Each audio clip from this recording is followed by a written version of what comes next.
Mga ka-dreamers, sa video na ito na yung ating water supply na pinapangarap na masimula na. At ngayon ito na, napangyari na nga, sinimulan na natin na kumpunihin yung bukal dito sa kalagitnaan ng kabundukan para yung tubig ay dumaloy papunta doon sa kapatagan, papuntang downtown para managana yung ating mga sakahan. Yung may-ari ng bukal na to, lupain na to, ayan yung aking tiyuhin. So, salamat sa Diyos dahil sa dandahan na po tayo nagsisimula, magtulungan, magkapamilya. Kaya darating yung panahon na managana uli itong lupain na to. At ngayon ito na, titingnan natin dandahan habang kinukumpuni ng aking bayaw, yung bukal na ito. Ibabahagi ko sa inyo mamaya kung ilang sentimeter yung kabuuhan ng ating bukal. Talagang kaya niyang supplyan yung ating rice field. Sa baba, nung pinakita ko sa inyo yung ating rice field, medyo malawak talaga. Pero, teka kasi nung kinukumpuni namin itong lugar na to, nagkaroon kaming road mapping ng aking tiyuhin. Wala pa to. Pero ngayon, ito dumating, kung makikita ninyo. Yung putyukan. Napalagitnaan yun, yung puno ng mangga ng dalawang bukal. Kaya, symbolism ng kasaganaan. Yung tamis ng ating magandang kinabukasan. Yun yung maganda dyan. Yung honey, yung dugo sa Cebuano terminology. Pero sa Tagalog, comment nyo dyan sa comment section na nga malaman din ng ating mga televiewers na hindi marunong mag-Cebuano. Ayan na. Saan ba? Laki. Pero kukuha tayo ng video na kakaiba, close up, para makita ninyo. Ayan. Yan na yung putyukan.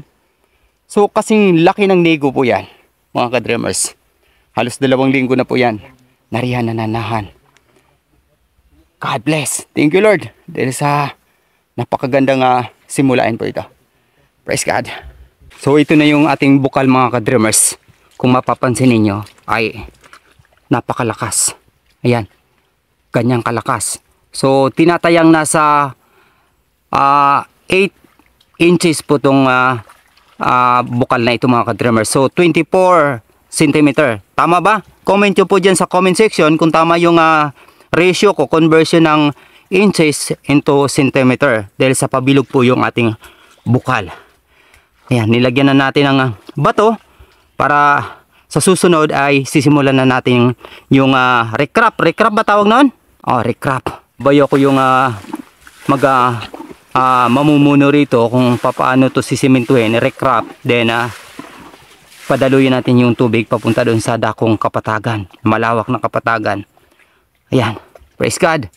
Dahil sa nakikita na natin yung dandahan, yung pag-asa, dandahan ng dumaloy papunta doon sa kapatagan, kasabay ng ating matamis na pag-ibig. Dahil sa meron tayong putyokan dito mismo, yung putyokan na yan, ito lang yung puno ng mangga.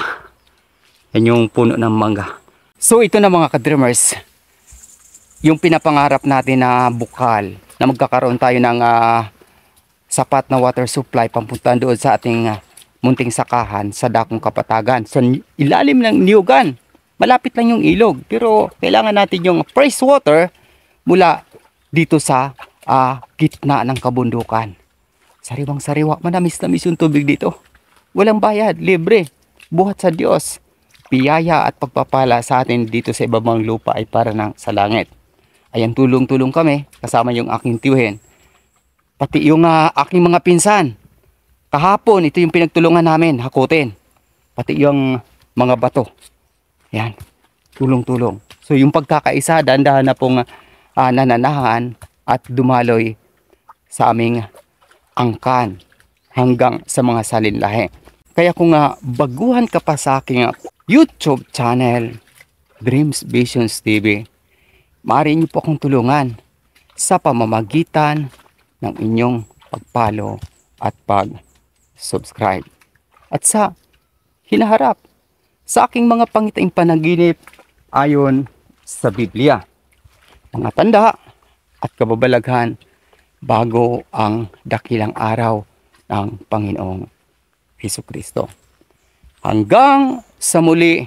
Maraming salamat sa pakikinig at pag-subscribe. Papuri sa Diyos, sa ngalan ng Ama, ng Anak, at ng Espiritu Santo. Amen. God bless!